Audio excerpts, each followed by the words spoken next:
اعوذ باللہ من الشیطان الرجیم بسم اللہ الرحمن الرحیم اللہم صلی علی سیدنا مولانا محمد وعلی آل سیدنا مولانا محمد وبارک وسلم وصلی علیہ۔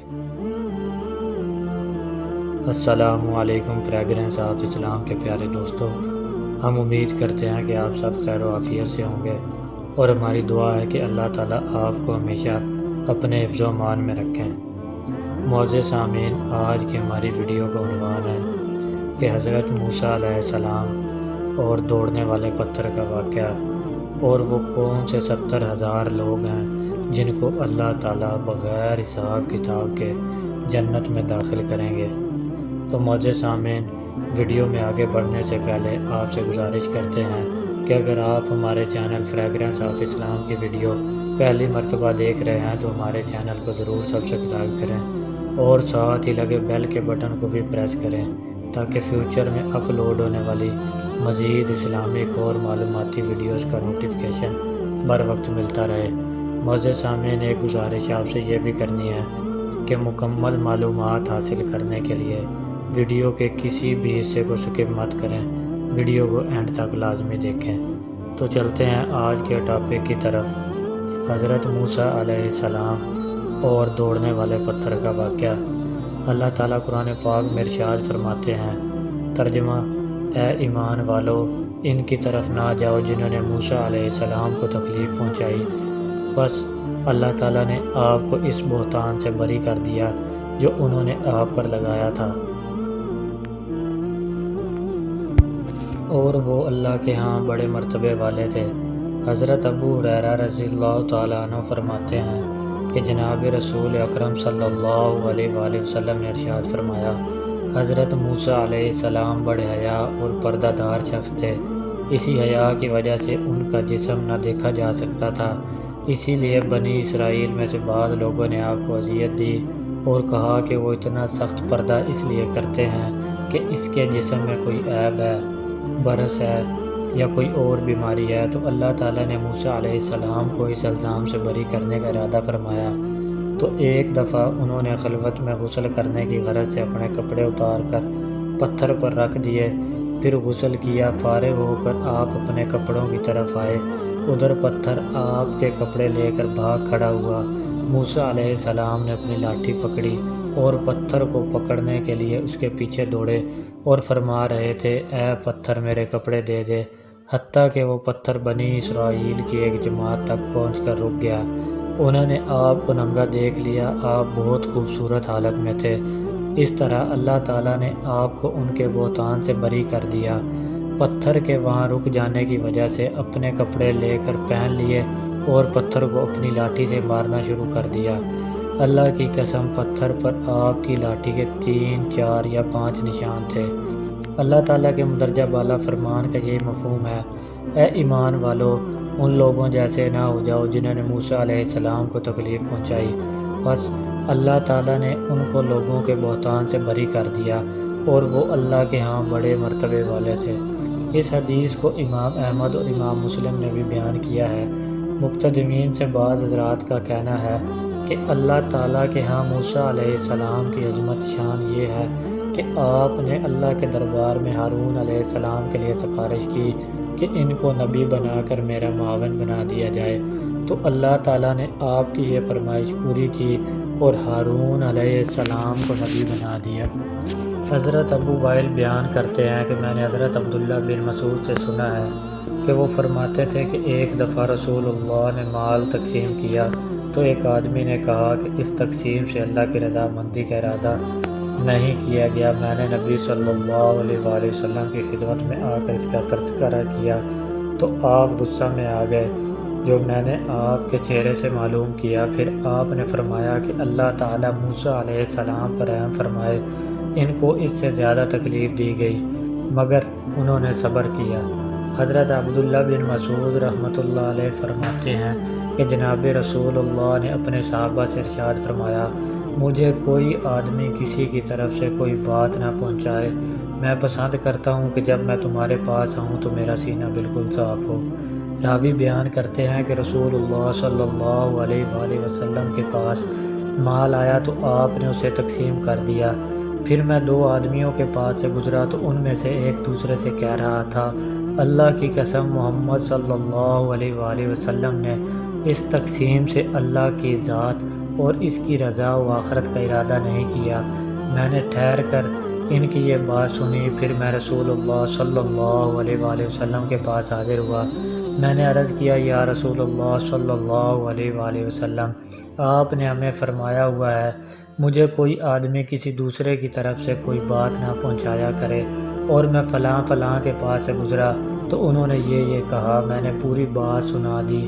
یہ سنتے ہی آپ کا چہرہ مبارک غصہ کی وجہ سے سرخ ہو گیا اور آپ کو یہ بات ناگوار گزری۔ آپ نے فرمایا، مجھے چھوڑو۔ موسیٰ علیہ السلام کو اس سے زیادہ اذیت دی گئی تو انہوں نے صبر کیا۔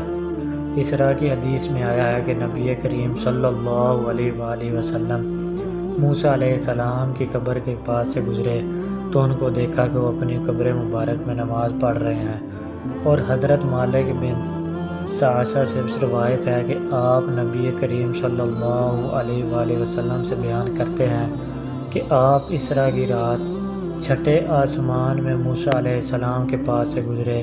آپ سے جبرائیل علیہ السلام نے کہا، یہ موسیٰ علیہ السلام ہے، آپ ان سے سلام کہیں۔ آپ فرماتے ہیں، میں نے ان کو سلام کہا تو انہوں نے جواب دیا کہ صالح نبی اور نیک بھائی کے لیے خوش آمدید۔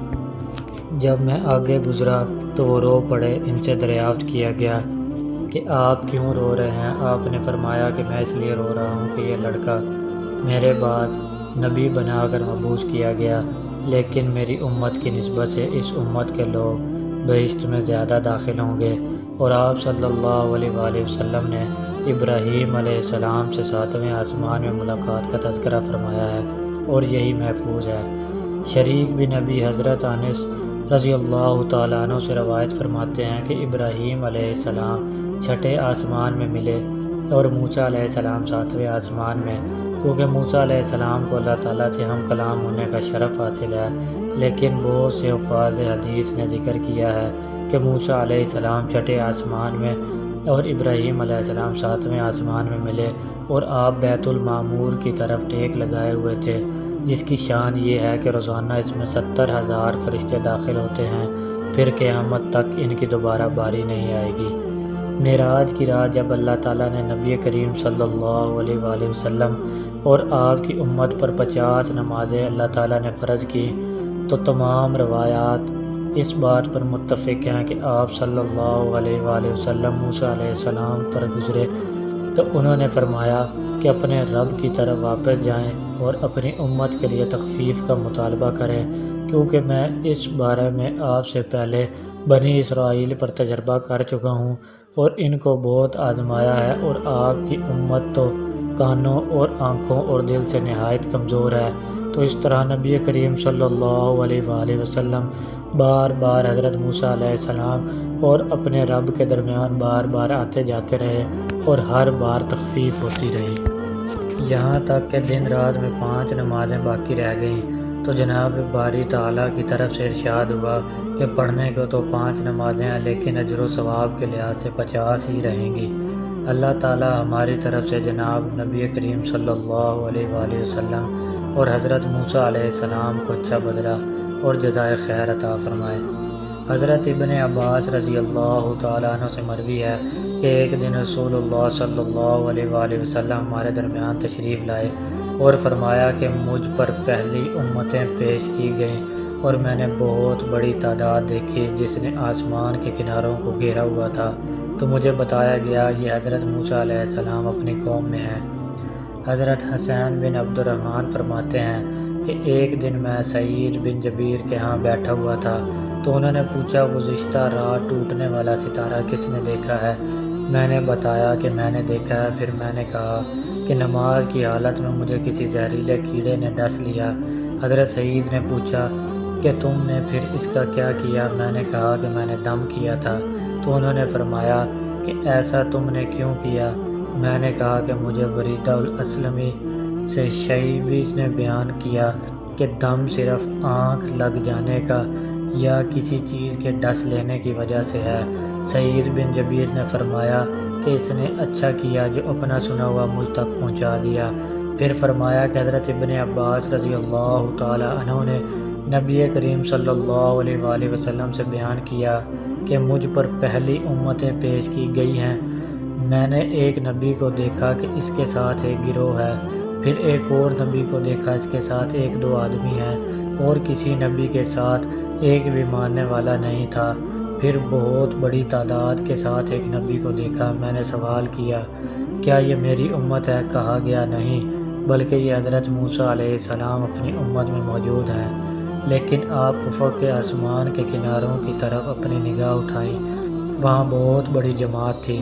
پھر کہا گیا اس جانب نظر ڈالیں تو وہاں بھی بہت بڑی جماعت تھی، تو مجھے بتایا گیا یہ آپ کی امت ہے، اور اس کے ساتھ 70,000 ایسے آدمی ہیں جو کہ حساب اور عذاب کے بغیر جنت میں جائیں گے۔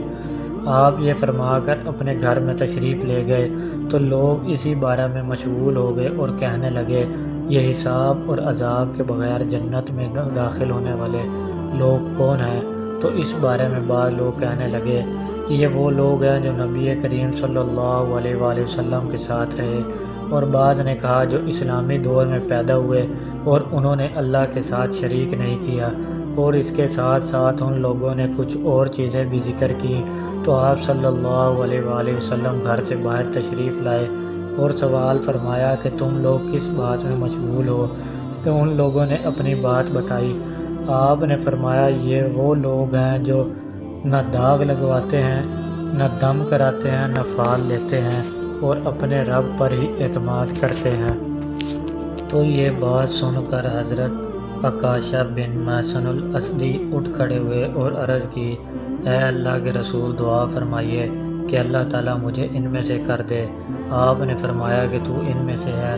پھر ایک اور آدمی اٹھ کھڑا ہوا اور کہا کہ اے اللہ کے رسول میں بھی ان میں سے ہوں۔